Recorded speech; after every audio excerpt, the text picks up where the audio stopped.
As a teacher in a private institution, I've had students tell me, my parents pay your salary, so therefore I am your boss and you can't tell me what to do.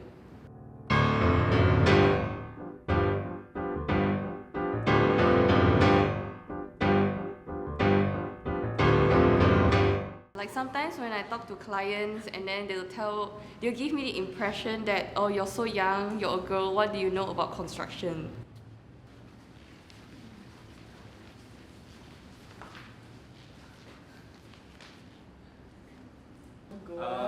So obviously that's not okay in a workplace because to say that a woman cannot do the same job because she's a woman is just, there's so much to unpack there where it's just wrong all over. In a workplace, everybody should be viewed as equals, and to really discriminate someone based on their gender or sexual orientation or race is just pretty messed up. So I feel like it's kind of borderline because it's a client agency situation going on and it's not exactly like your own workplace. Because like normally I feel like clients, they always have that attitude towards their agency. It's always like, oh, what do you know? You know? And I feel like it's the agency's responsibility to always be like, yes, we know the best for you. So that's why I'm kind of on the borderline.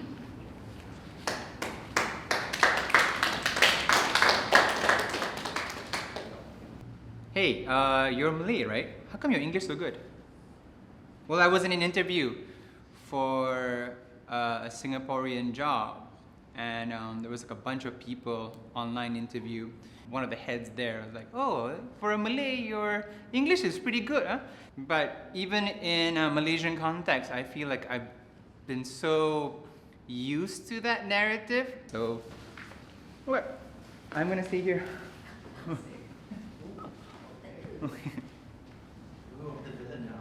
For me, I think that it is kind of a neutral statement because Seth is obviously an exception. His English is really good, but there are also people in society, I think a majority of Malaysians, that perhaps I wouldn't say are bad in English, but maybe not up to Singaporean or US or UK standard. They might not feel that that statement is a insult or a slight, more like they're trying to compliment Seth. So that's my view on it. Representing not okay. It's not okay because you don't do it in an interview setting. That's not unprofessional. And even if you do want to come across as a XXX race, you speak very well. Maybe could have reworded it better to such a, oh, I'm really impressed with your language skills. Could you care to elaborate more on that? Instead of like attacking an applicant that could be a beneficial to your company, in my opinion. That's why it's not okay. I'm wrong about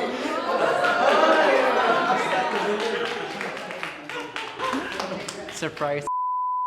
I think we all just got too desensitized with it, up to a point where we take it as a compliment. Some people consider it as a backhanded compliment, but to me, I'd say surprise.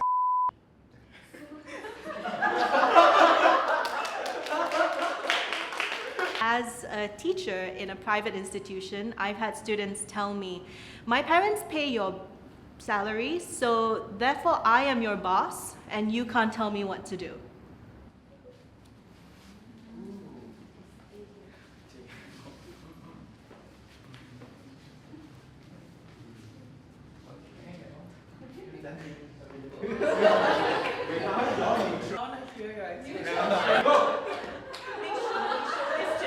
Together? Come. I got your bro. Okay. Yeah. Oh, you first? Bantu semua. No. 1, 2, 3. For me, it's a matter of like, okay, you're teaching a kid, that person probably like didn't really realize what he or she was saying, and rather than to feel offended of it, I feel like it's a better thing to actually like talk about it with them, and also because it's probably a matter of like miseducation by their parents itself. I don't think that we should just label it as the kid having bad intentions or stuff like that. I think this is something that requires better two-way communication rather than just like upon hearing that, oh, how dare you, something like that. I seriously agree about like upbringing, because it really matters a lot, where especially if you grow up in a family of violence, or if you grow up in a family that cares about you too much, where they pamper you too much, and then that causes you to be very spoiled. And then you do not understand the value of everything. When you go out to work, that's where you realize, oh, why is it so hard to earn money? And that's where you realize the true value. That's why a lot of kids nowadays, I'm not gonna lie, they just treat it like, my parents pay you money, you better respect me. Oh, it's just like, the kids also, you have to understand, they're just kids. They don't know what is money. Because they take parents' money and then they just spend it off. Wow. Hot topic, this one? In my own opinion, okay, I feel like what both of them said is true, that it's not exactly the kid's fault, it's the upbringing and the environment that affected it, but it still doesn't justify that statement itself is acceptable. It should not have been acceptable from the start. If you justify a kid's shoplifting, yes, you say, okay, shoplifting, never mind, like, he's just a kid. That's not right? If he murders someone, can you still use the same excuse? No, right? So why is it okay to use upbringing as an excuse to excuse the kid from saying the statement? I just feel like they should still be held accountable. Yeah. I agree.